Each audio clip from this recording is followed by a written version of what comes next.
Hello student.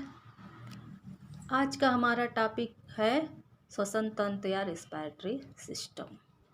हमारे शरीर में निरंतर श्वसन क्रिया होती है जिसको कि हम सभी जानते हैं। इस प्रक्रिया के दौरान हम सांस को लेते हैं और छोड़ते हैं और इस प्रक्रिया में कुछ अंग सहायक होते हैं। उन अंगों के सहयोग से ही हमारी श्वसन क्रिया संभव हो पाती है। इन अंगों के सम्मिलित रूप को ही श्वसन तंत्र कहते हैं, जिसमें हमारे कुछ अंग सहयोग करते हैं, जैसे नाक या नथुने, गला, स्वरयंत्र, श्वसनी और फेफड़े।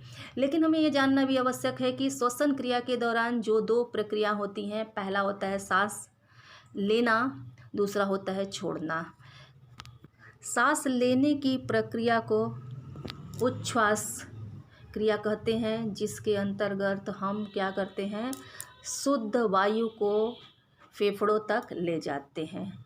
दूसरी प्रक्रिया होती है प्रश्वास, जिसमें कि हम फेफड़ों से अशुद्ध वायु को बाहर निष्कासित कर दें। अब आते हैं श्वसन तंत्र में सम्मिलित अंग।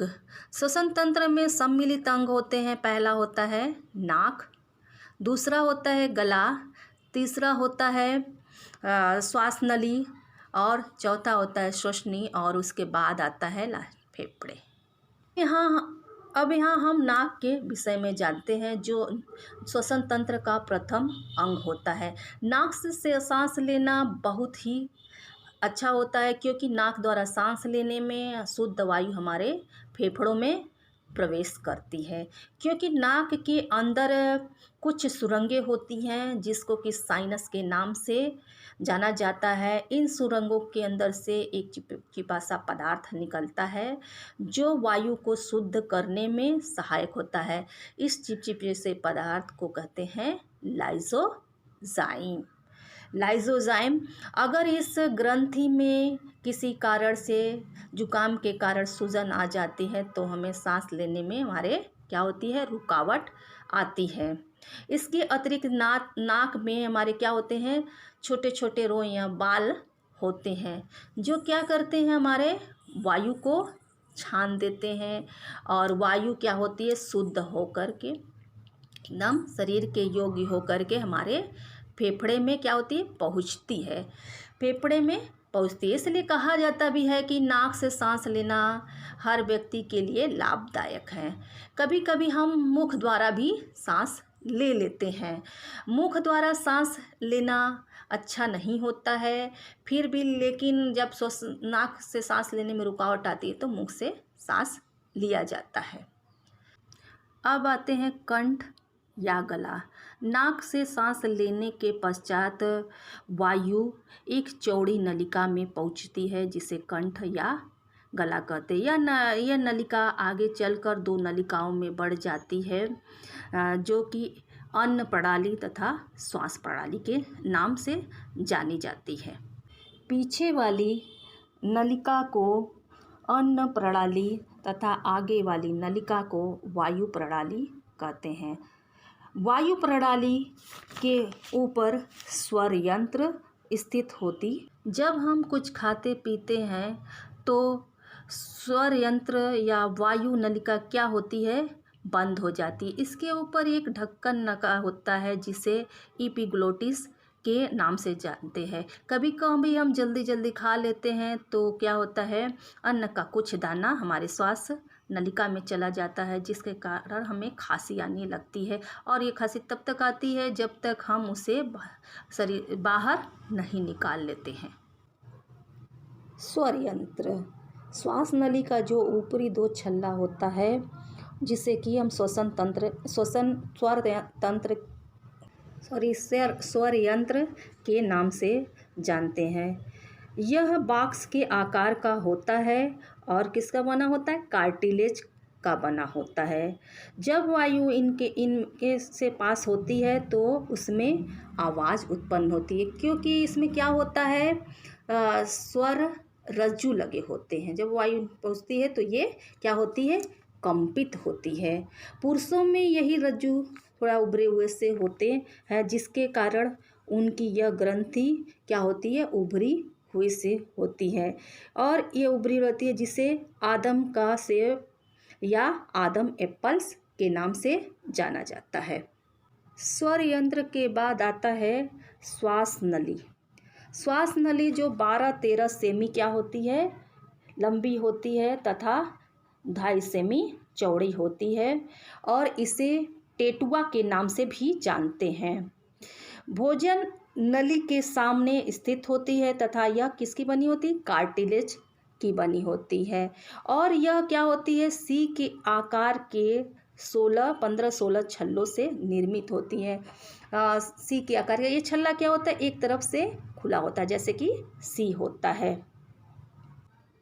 ये सभी छल्ले क्या होते हैं, सौत्रिक तंतुओं द्वारा आपस में क्या होते हैं, बंधे रहते हैं और इनके जो भीतरी दीवार होती है उस पर श्लैष्मिक झिल्ली की एक परत चढ़ी होती है, जिसमें क्या होते हैं, छोटे छोटे बाल होते हैं, जिन्हें क्या होते हैं, सीलिया या समक के नाम से जानते हैं। श्वास नली में वायु के अतिरिक्त अगर यदि कोई कण चला जाता है तो क्या होती है, सीलिया उत्तेजित हो जाती है और जिससे खांसी आती है और खांसी के झटके के साथ इसे वो बाहर निकाल देता है। जैसा कि खाना खाते वक्त अक्सर ऐसा कुछ होता है, जब खांसी हमें आने लगती है झटके के साथ, अगर कोई भोजन का कण हमारे श्वास नली में चला जाता है। इसके बाद आता है श्वसनी। श्वास नलिका वक्ष में जाकर 2 भागों में विभक्त हो जाती है और यह नलिका क्या होती है, वायु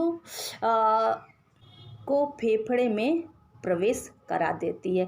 यह नलिका फेफड़े के अंदर जाकर शाखाओं प्रशाखाओं में बट जाती है, जिसके अंतिम छोर पर वायु कोशिकाएं लगी होती हैं। इसे वायु कोश भी कहते हैं। वायु इसी स्थान पर रुकी रहती है, जिसके चारों ओर रक्त कोशिकाएं भी होती हैं। यहीं पर वायु शुद्धिकरण होता है। फेफड़े पर आते हैं। अब फेफड़े वास्तव में वायु कोश का एक समूह है, जिसके ऊपर क्या होती है, एक झिल्ली चढ़ी होती है। यह श्वसन तंत्र का सबसे महत्वपूर्ण अंग होता है। ये क्या होते हैं, संख्या में 2 होते हैं। यह वक्ष में दाईं और बाईं ओर क्या होते हैं, स्थित होते हैं और जिसकी संरचना क्या होती है, कोमल, स्पंजी और लचीली होती है। बचपन में इसका रंग गुलाबी होता है, बुढ़ापे में स्लेटी रंग का हो जाता है। फेफड़े के चारों ओर एक पतली झिल्ली का आवरण चढ़ा होता है, जिसे फुफ्फुसा आवरण या प्लूरा कहते हैं। इसके अंदर एक तरल पदार्थ बनता है जो फेफड़ों की सुरक्षा करता है। कभी कभी यह तरल पदार्थ ज़्यादा मात्रा में हो जाता है तो एक बीमारी के रूप में हो जाती है, जिसे प्लूरिसी के नाम से जानते हैं। यह एक कष्टदायक रोग होता है। फेफड़ा क्या होता है, फेफड़े का ऊपरी भाग पतला तथा नीचे का भाग क्या होता है, चौड़ा होता है। दायां फेफड़ा बाएं फेफड़ा से कुछ बड़ा होता है।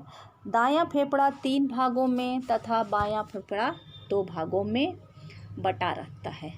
फेफड़े देखने में एक मधुमक्खी के समान दिखाई देते, क्योंकि यह असंख्य वायु कोश इसमें होते हैं, जिन्हें देखा जाए तो ये मधुमक्खी के छत्ते के समान दिखाई देते। एक वयस्क पुरुष में लगभग इसकी संख्या क्या होती है, 15 करोड़ होती है।